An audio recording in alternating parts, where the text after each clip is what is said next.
Sejam bem-vindos para mais um Alia Talks. Então, Alia Talks é um ciclo de palestras gratuitas que envolve especialistas multissegmentos que vão compartilhar um pouquinho da experiência, um pouquinho do conhecimento, do impacto da higiene e limpeza nos diversos segmentos. E eu vou compartilhar com vocês sobre o segmento de educação, escolas e instituições de ensinos. Bom, e o que é a Alia, então? A Alia é uma associação que envolve os melhores distribuidores de higiene e limpeza de todo o Brasil.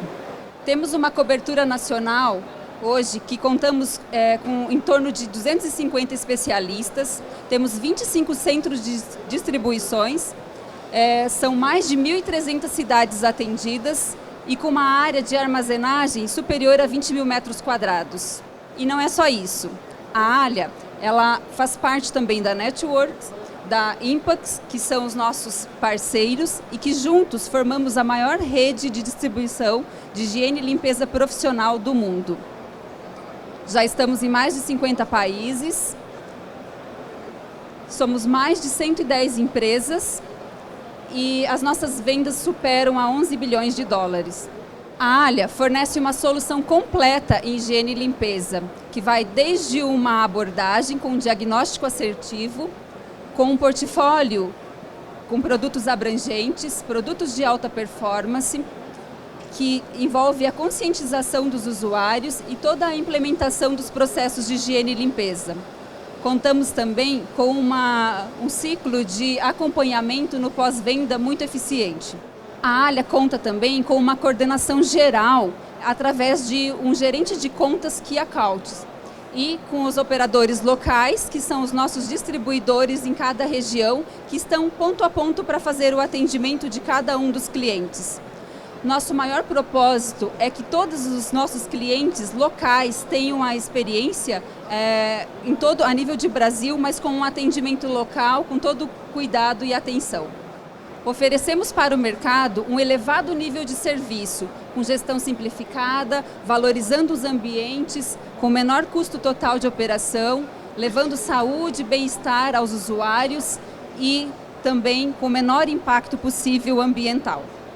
Bom, então agora entro no nosso tema, que é impacto na produtividade em escolas e ambientes de ensino. E eu começo com uma provocação. Quantas pessoas ficaram doentes esse ano nas escolas de vocês? Ou aonde seus filhos estudam? Então a gente sabe que doenças contagiosas, viroses, febres, gripes, enfim, elas estão em todos os locais. E isso não tem como a gente separar a questão onde você vai ter contato ou não. Ou seja, se a gente estiver numa superfície ou estiver em contato com uma superfície que não está higienizada de forma correta, a gente está propício a ter alguma doença infecciosa. Não podemos confiar somente na sensação de limpeza.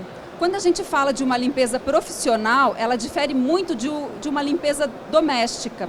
No doméstico, a gente olha e consegue identificar. Puxa, esse ambiente está higienizado. Ou muitas vezes o próprio cheiro de limpeza arremete de que o ambiente está limpo.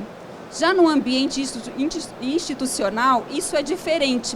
Como que a gente valida se um processo de higiene e limpeza aconteceu ou não? Através dos procedimentos, respeitando os protocolos de higiene e limpeza, utilizando produtos de alta performance, garantindo que todos os métodos de aplicação sejam respeitados. E também o que a gente tem que ter o conhecimento é dessa diferença do ambiente doméstico do ambiente institucional. Não dá para eu replicar hábitos domésticos e achar que eu vou conseguir garantir uma limpeza no ambiente institucional.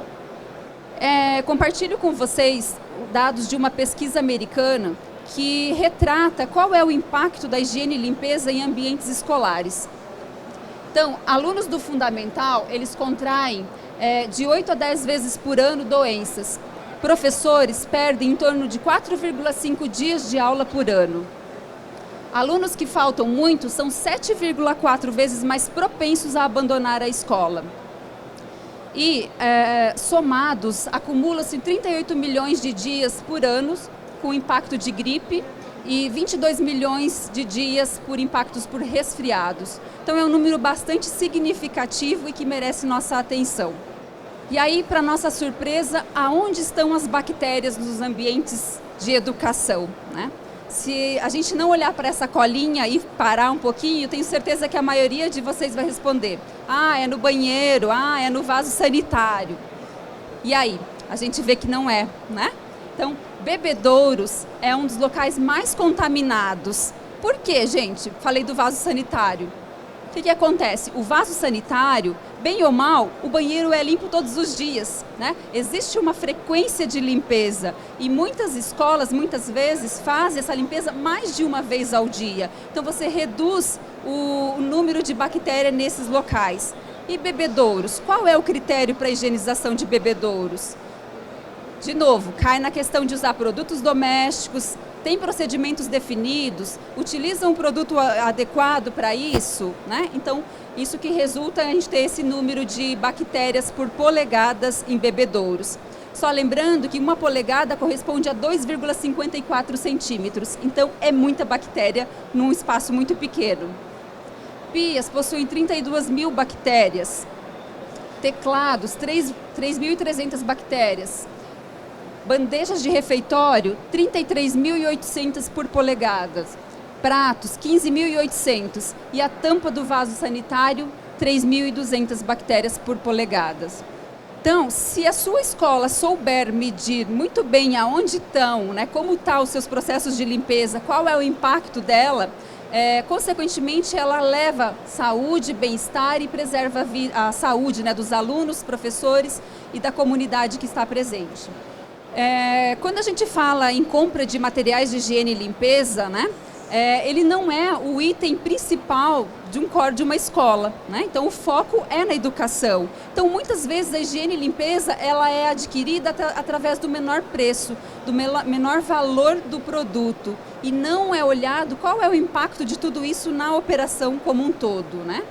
Então quando a gente olha somente para o custo unitário e acaba não olhando para o benefício todo, o administrador ele pode sofrer um grande impacto, que é colocar em risco a saúde dos alunos, dos professores e funcionários, aumentar o absenteísmo, ter contaminação de alimentos e objetos e o principal, que a gente tem encontrado muito em nossos diagnósticos de escolas, que é o desgaste de patrimônio.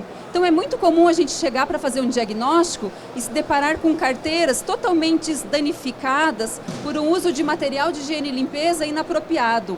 Ou ainda vidros que estão riscados, que foram danificados, pisos que estão manchados. Por quê? Comprou um produto muitas vezes pelo menor preço, mas não se preocupou qual era o impacto dele na higiene e limpeza da escola. Bom, já é familiar, acredito, para muitos, né, esse iceberg de preços, né, da forma de se comprar. Então, geralmente, 3 cotações, escolhe-se o menor preço e aí eu faço a aquisição do meu produto de higiene e limpeza. Isso é o que me aparece. Puxa, administrei bem o dinheiro da escola, comprei o que era mais barato. Mas qual é o impacto disso no dia a dia, né? Então, quando a gente olha somente para o preço, para uma cotação, muita coisa fica escondida por trás disso. Então, eu começo a ter baixa performance e má qualidade de produtos.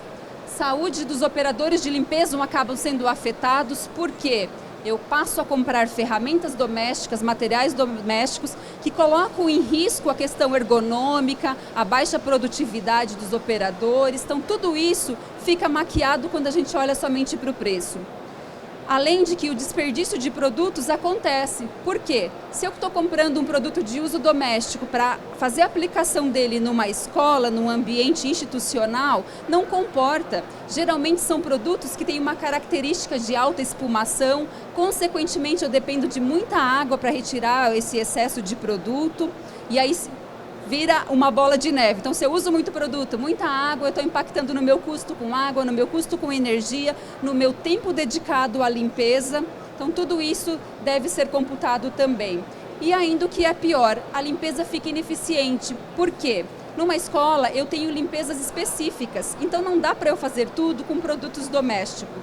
A baixa produtividade pelos operadores de limpeza quando eles não são capacitados. Então, o simples fato de disponibilizar o material para eles e deixar eles fazerem a limpeza como eles acham que deve ser feito, sem ter um processo, sem ter um treinamento, um acompanhamento, também é algo que acaba ficando esquecido quando quando o comprador faz somente as cotações. E como consequência, o custo per capita estoura, né? Então eu acho que compro mais barato, mas eu tenho um alto custo com higiene e limpeza.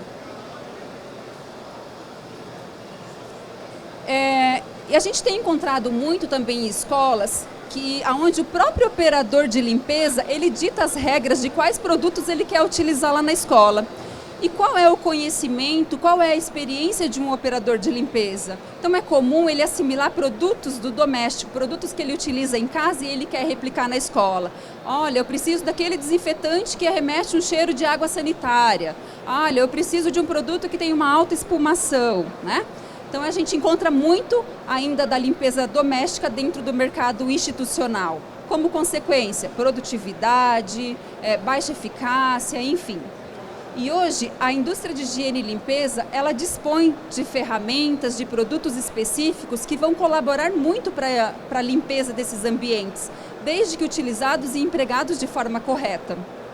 Bom, vamos fazer um diagnóstico rápido então, né? Quais são os métodos de limpeza que a sua escola utiliza? Vamos refletir aqui rapidamente essas 4 perguntinhas. Os operadores utilizam vassoura no dia a dia? Os panos de limpeza são parecidos com os utilizados em sua casa? Os produtos de limpeza são os mesmos que você encontra em supermercados? Faltam critérios ou métodos para que a limpeza seja feita de modo ordenado e planejado? Se você respondeu sim em pelo menos 2 dessas perguntas, muito provável que os seus métodos de limpeza não sejam profissionais, que são métodos domésticos. E aí a gente começa a ter um sério risco, de novo, de baixa produtividade, excesso de produto, consumo muito alto, exagerado de produto, tá? E baixa performance. Algumas dicas, então, para a gente suprir, né, a nossa deficiência ou a falta de profissionalização em alguns processos. Quando a gente utiliza vassoura versus o mop, a vassoura é um grande indicativo de ferramenta doméstica, né? Então, uma vassoura, ela tem uma área de cobertura muito pequena quando comparado a um mop. A durabilidade dela é baixíssima. E ainda, imagina no esforço, né, na questão da ergonomia de um operador de limpeza que vai limpar uma escola com 1.000, 2.000 metros quadrados, né? Ele ficar fazendo o mesmo movimento constante. Já o mop não, eu consigo atingir uma área maior, ele evita a suspensão de partículas, então tem uma série de benefícios, sem contar na questão de ergonomia também que acaba sendo preservada. Uma outra dica são os produtos diluídos versus os produtos concentrados. O que são aqui? Vamos tratar os produtos diluídos como sendo os produtos domésticos. Então, se a gente pegar um exemplo de um multiuso de mercado hoje, que eu vou pagar em torno de R$ 5,00 500 ml, certo? Quando eu passo para um multiuso profissional, o meu custo cai em torno de 60, 70 centavos o litro. Então, é muita diferença de preço. E se a gente está quer reduzir custo, né? Então, fazer uma limpeza adequada, eu tenho que partir para essa linha de trabalho, usar produtos concentrados. Sem contar no impacto ambiental decorrente do uso dessas embalagens. Porque se eu for comprar 100 embalagens de um multiuso de supermercado, são 100 embalagens que eu preciso descartar mensalmente. Já um produto concentrado, ele vem em galão ou bombas, que eu posso diluir 200, 300, 500 litros de produto numa única embalagem, né? Então, a nossa responsabilidade, o impacto das nossas atividades é muito grande. Pano, rodo, balde. A gente tem encontrado muito ainda, né? Então, as pessoas fazerem limpeza de uma escola, de sala de aulas, de corredores, utilizando esse tipo de ferramentas. Então, quando utilizam-se baldes, o produto químico ele é colocado direto no balde, em torno de 10, 20, 15 litros. E não existe um reuso desse produto. Ele usa para uma finalidade e depois ele tem que descartar. E quando a gente faz uso do BIO, por exemplo, que é uma ferramenta profissional, que ele já tem um reservatório acoplado, um refil de microfibra acoplado, numa única ferramenta eu consigo substituir essas outras 3 domésticas, pano, rodo e balde. Tá? O que eu ganho com isso? Nós temos alcançado resultados na economia superior a 90% em economia de água e economia de produto químico, utilizando essa ferramenta. Sem contar na produtividade, então faça uma limpeza muito mais rápida, preserva a ergonomia do colaborador, flanelas, panos de chão, saco alvejados, é bem comum também encontrar esse tipo de material. O que acontece? São materiais, né, que eles não têm uma absorção muito legal de sujidade e a durabilidade deles é muito baixa comparado a um pano de microfibra. Então, de novo, puxa, mas eu pago barato nesse pano. Tá bem, só que esse pano ele dura 4 ou 5 lavações, depois você precisa descartar isso. E quando a gente vai para um pano de microfibra, ele tem toda uma tecnologia embarcada que evita, né, a proliferação de micro-organismos, ele absorve muito mais rápido, muito mais fácil a sujidade e ele tem uma durabilidade em torno de 450 lavações. Então, rende muito mais, isso acaba sendo mais econômico. E uma outra vantagem do pano de microfibra é que ele tem pelo menos 4 cores. Isso facilita que eu direcione cada uma das cores para ambientes diferentes. E dentro de uma escola, isso faz toda a diferença. Não só escola, qualquer outro segmento, mas dentro de uma escola também ele colabora bastante. Então, nós temos utilizado bastante o critério de cores. Vermelho eu coloco para uma área de banheiro. Azul eu coloco para uma área comum, sala de aula, áreas administrativas. O verde eu coloco para serviços de alimentação. E isso facilita que qualquer pessoa que encontre um pano vermelho, que seria um pano de banheiro, dentro de uma sala de aula, significa que tem algo errado ali, que eu posso chegar no operador de limpeza e conscientizá-lo, explicar, perguntar por que ele está usando aquele pano naquele local. E isso evita o risco de contaminação cruzada. Quando a gente entende como controlar a contaminação cruzada ou como minimizar isso dentro de uma escola, a gente já pode dizer que nós temos um grande passo na questão de higiene e limpeza e a gente oferece um ambiente muito mais seguro. Esse mesmo código e critérios de cores nós aplicamos para ferramentas, para outros tipos de materiais também. Então, a nossa dica para evitar contaminação cruzada é utilizar códigos de cores, né? O que eu citei aqui é um padrão que a RL dispõe, que nós trabalhamos nos nossos clientes, mas nada impeça que cada um trabalhe com códigos diferentes, desde que ele saiba aonde é para ser utilizado cada uma das cores. Alunos podem colaborar muito na limpeza de escolas. Então, nós temos também algumas conversas, né, com os nossos clientes, junto com um pedagógico que é fazer um trabalho de conscientização com os alunos, para que eles deixem as salas de aulas organizadas, as carteiras alinhadas, recolham os lixos, separem o que é orgânico do que não é. Enfim, isso facilita bastante para os operadores de limpeza e evita, de certa forma, a proliferação de micro-organismos. Tanto professores quanto alunos, funcionários de modo geral, eles podem fazer uso de saneantes dentro das salas de aula, né? Um álcool que eu estou passando na mão para fazer o processo de sanitização. Tudo isso já ajuda também a reduzir a nossa carga microbiana e, consequentemente, evitar que a gente toque superfícies, toque outros ambientes e faça a proliferação de micro-organismos. A colaboração de todos é uma das armas mais poderosas para a gente evitar a contaminação cruzada. E, por fim, a gente também orienta os operadores de limpeza para que eles mantenham todas as ferramentas higienizadas, né? Então, como às vezes são compartilhadas as ferramentas, então a importância de higienizá-las. Compartilho com vocês um case que nós fizemos junto com o Centro Social Marista Robru. Então, essa instituição, ela tinha uma necessidade de profissionalizar os processos de higiene e limpeza. Então, com uma visita nossa, com todo um diagnóstico, nós identificamos que ali existiam algumas oportunidades. E aí fizemos todo um diagnóstico, elaboramos uma solução personalizada para esse cliente e, como consequência da padronização, da profissionalização de soluções de higiene e limpeza, esse cliente obteve resultados bastante expressivos.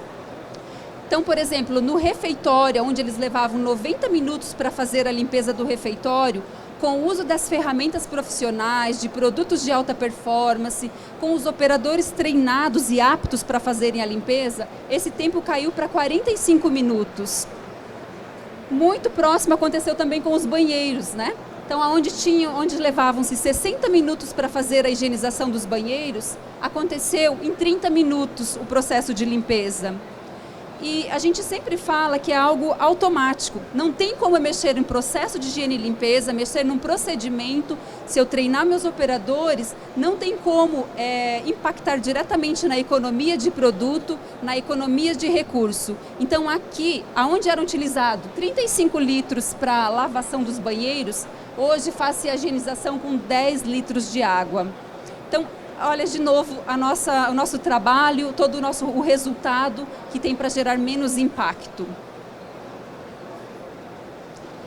Só compartilhando aqui também com vocês do Marista Robru, esta instituição ela tinha um acompanhamento e um histórico de que pelo menos 30 casos de viroses aconteciam todos os meses.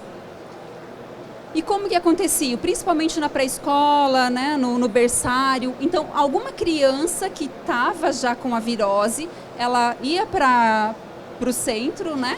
Ela compartilhava o espaço, compartilhava brinquedos e ela acabava contaminando outras crianças. Então, um número de 30, mais ou menos, mês. Depois de implantado todo o processo de higiene e limpeza, passaram-se o primeiro, o segundo. Quando chegou no terceiro mês, algo estava acontecendo de diferente naquela instituição. Os números de virose estavam caindo e chegou ao terceiro mês com o número 0. E aí, o que aconteceu de diferente? O que mudou, né? Será que as crianças estão imunes, né? Não. A única coisa que mudou no processo da escola foram os procedimentos de higiene e limpeza, produtos de alta performance e toda a equipe treinada para fazer esse trabalho. Então, foi um resultado bastante significativo e algo que a gente tem replicado hoje em todas as escolas que nós atendemos. O Colégio Vicentinos Virgem Poderosa, ele obteve uma redução de 35% com gastos mensais de higiene e limpeza com a ARL e 40% de economia com gastos em insumos de banheiro. Com isso, ele teve melhor qualidade de vida, né? Ofereceu melhor qualidade de vida para funcionários, professores, menor absenteísmo de alunos e professores. E neste projeto, nós conseguimos, né, o colégio conseguiu ter um payback num tempo bem menor do que a gente tinha estimado. Por quê? Teve aderência de todos, enfim, o resultado aconteceu e foi bastante expressivo para a escola. Bom, desta forma, a gente pode ver que a limpeza profissional tem um impacto direto e muito positivo em ambientes de educação e em ambientes de escolas. Com ela, é possível poupar recursos, evitar faltas, melhorar o bem-estar e colaborar com a saúde de professores, alunos e com a comunidade de modo geral. Bom, era isso que eu tinha para compartilhar com vocês. Agradeço e fico à disposição para alguma pergunta.